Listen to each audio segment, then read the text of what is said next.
अस्सलाम वालेकुम स्टूडेंट्स, कैसे हैं आप? I hope you are all fine. आज हम करेंगे चैप्टर नंबर 11 हीट की डेरिवेशन। और ये डेरिवेशन मैट्रिक में भी आती है और ये डेरिवेशन सेकेंड ईयर फिज़िक्स में भी आती है और ये रिलेट करती है एक्सपेंशन से, दैट इज़ थर्मल एक्सपेंशन। और लास्ट वीडियो में मैंने आपको बताया था एक्सपेंशन दो तरह के होते हैं, एक होता है लीनियर एक्सपेंशन और दूसरा होता है वॉल्यूमेट्रिक एक्सपेंशन। ठीक है, आज जो हम डेरिवेशन करेंगे वो डेरिवेशन है beta is equals to 3 alpha. Beta किसे कहते हैं स्टूडेंट्स? बीटा कहते हैं कोफिशिएंट ऑफ वॉल्यूमेट्रिक एक्सपेंशन। जब भी वॉल्यूमेट्रिक एक्सपेंशन की बात होगी तो बीटा यूज़ होगा एज अ कांस्टेंट। और अल्फ़ा किसे कहते हैं? अल्फ़ा कहते हैं कोफिशिएंट ऑफ लीनियर एक्सपेंशन। सही है, कोफिशिएंट ऑफ लीनियर एक्सपेंशन यहाँ लिखा हुआ नहीं है बल्कि मैं लिख देता हूँ, that of coefficient of linear expansion. ठीक है, अब हमें प्रूफ क्या करना है स्टूडेंट्स? जो बीटा जो है 3 गुना ज़्यादा बड़ा है किससे? अल्फ़ा से।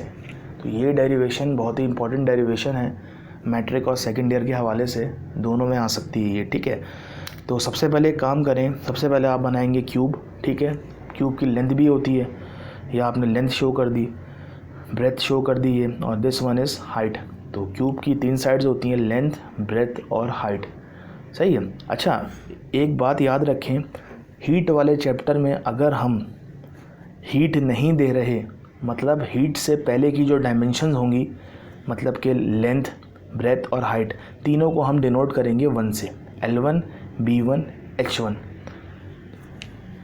इससे ये पता चला कि जब हीट करने के बाद जब किसी भी चीज़ की डायमेंशंस चेंज होती हैं तो उनको हम नाम देंगे L2, B2 और H2 से। सही है, तो सबसे पहले हम निकालेंगे इसका वॉल्यूम, और वॉल्यूम निकालने का आप सबको फॉर्मूला पता है, V is equals to length multiply by breadth multiply by height. अब चूँकि ये हीट करने से पहले का वॉल्यूम है तो वॉल्यूम को नाम देंगे 1, लेंथ को भी 1 दे देंगे, B को भी 1 दे देंगे, H को भी 1 दे देंगे। ठीक है स्टूडेंट्स, ये हमारे पास आ गया वॉल्यूम। तो इसको हमने नाम दे दी इक्वेशन नंबर 1। अब हमने इसको हीट किया और हीट करने से इसका लेंथ भी चेंज हुआ, ब्रेथ भी चेंज हुआ, हाइट भी चेंज हुआ। इसी को हम कौन सा एक्सपेंशन कहते हैं? इसी को हम वॉल्यूमेट्रिक एक्सपेंशन कहते हैं। तो इसका वॉल्यूम भी चेंज हो जाएगा। अब इसका जो वॉल्यूम होगा वो क्या होगा स्टूडेंट्स? इसका वॉल्यूम हो जाएगा V2, और V2 का फॉर्मूला क्या होगा? L2 multiply by B2 multiply by H2। ये बन गई इक्वेशन नंबर 2। सही है, तो इक्वेशन नंबर 1 क्या था? वॉल्यूम बिफोर हीटिंग, और इक्वेशन नंबर 2 क्या है? Volume after heating. ठीक है दोस्तों, अब हम लेंगे इक्वेशन नंबर 2।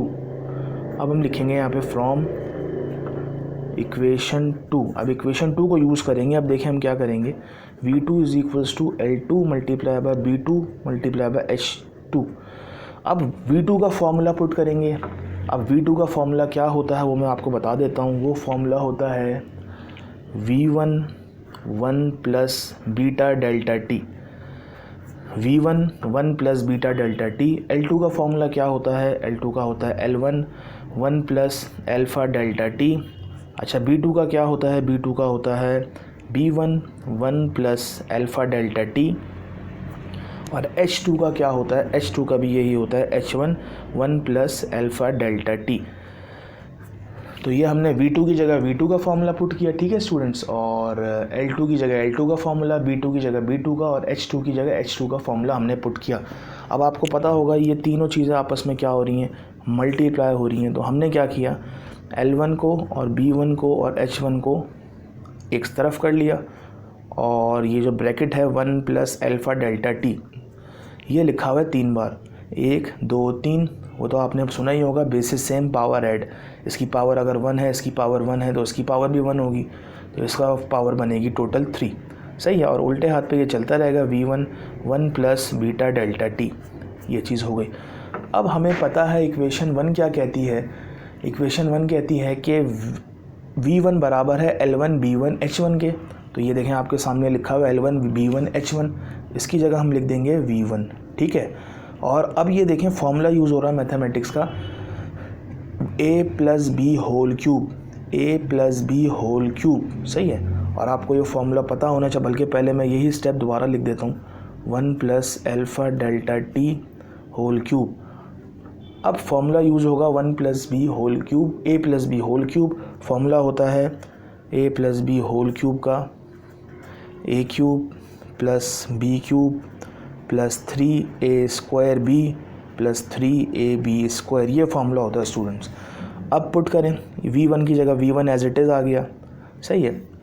अब इस ब्रैकेट को जब हम एक्सपेंड करेंगे तो सबसे पहले हम ब्रैकेट बना लेंगे, a³ plus b³ plus 3a² b plus 3ab²।